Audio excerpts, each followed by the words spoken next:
Yom Tov Chevra, we're going to go into today's Ayin Beis. It's beta version. It's the version where we haven't practiced, and it's been a whole long, busy day up until now. So the first thing we're speaking about is to understand what we were speaking about in the beginning of the Mimer. We need to understand where our Pniimi and our Ma'akif come to begin with. In the beginning of the Mimer, we brought the difference between generally R is like the true essence of R is Ma'akif, where it's not affected, it doesn't affect the Maor, and what's receiving it doesn't really take it b'pnimius. When you go with R Pniimi already, that's somewhat an Indian of Shefa. Now, how does that all begin? Before we even get to the other most biyah, where does it all begin? So, how does it all begin? Yeah. No. Like Mendel said, it's beta version. So I'm not even on the other end of the camera now. I don't even know if I'm in the frame or not. But we got to get this done right before Yom Tov, for Shvishal Pesach, Kriyat Yamsuf. So we had a question. How do you have Ar and Shefa, Sedaim, right? We had two opinions of what Sedaim is. And we had so what's that? Ar and Shefa. Ar, and he gives, like Mendel saying, it just goes and pure, it's pure light, and the Mar doesn't lose, and the Makabel doesn't really gain. Or I mean, it's hard. The Mar doesn't, that doesn't impact the Mar if the Makabel gains or not. And Shefa means Fakir. Shefa, he's being invested and involved, and that's where Taka he gains the one, the source of the Shefa, the one who's Mashpia, Shefa Mlashon, right? Mashpia is Mlashon, is giving over the Shefa. He gets the most value in return, right? How do you have Shefa? There's only one thing: Eibishter and Ar Seif. So where does Shefa? From what does it fall in? You have Ar Seif. So then we have, like Mendel was saying, our Pniimi and our Ma'akif. Our Ma'akif is pure Ar. That's what we spoke about Ar. That it doesn't get affected either way. Shefa is somehow the Ar turns into a Shefa. And right at the beginning, we said this is all in Ayin Seif Shalifnei Atzimtzum. You have both this Ar Shela Atzmai and Ar, which is the marker of Ar Ma'akif, and Ar Shela Har, it's the Ar which will eventually bring out to shine into the world, which translates to Ar Pniimi later on. That's Ar Pniimi.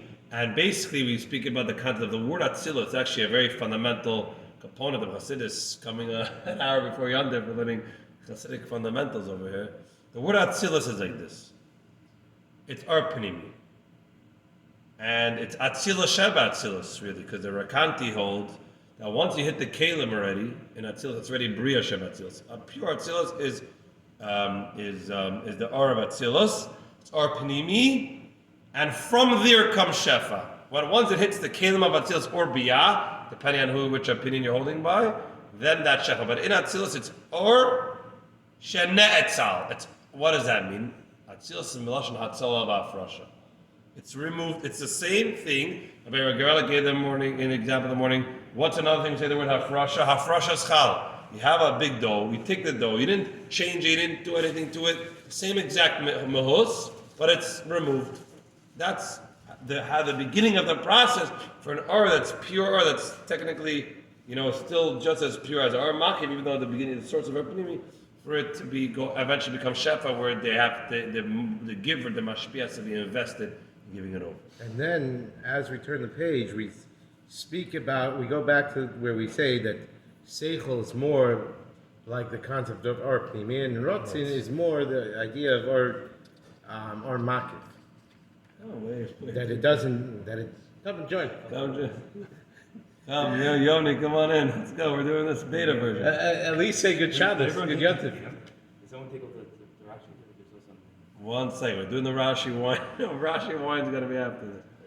So, we said, and with this, the part I think will end. We actually did the Kitzer. Also, all Paragration Gimel, the long parag.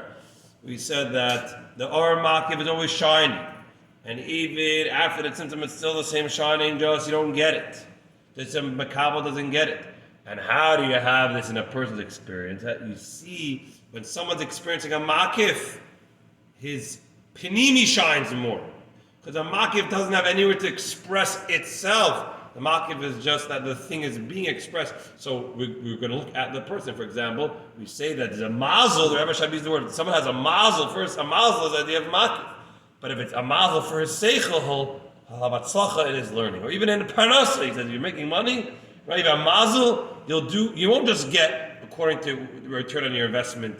Because return on your investment, a normal return, that's nothing. That's just what you give, you take out. A mazel is that you get and so that's where we see that even now makiv is here shining. And how do you tap into? How can you realize that it's here? Is you see something out of the ordinary in the world, in our penimi, that there's a makav behind it. And the truth is, that's why we say, where do you learn? You learn b'makom sheli b'chafetz. Because when you're learning what you want to learn, then your whole learning is a whole different thing. Beautiful. And that's a rotzen is our makif, and seichel is our penimi. So it enhances our penimi. Beautiful. Wow.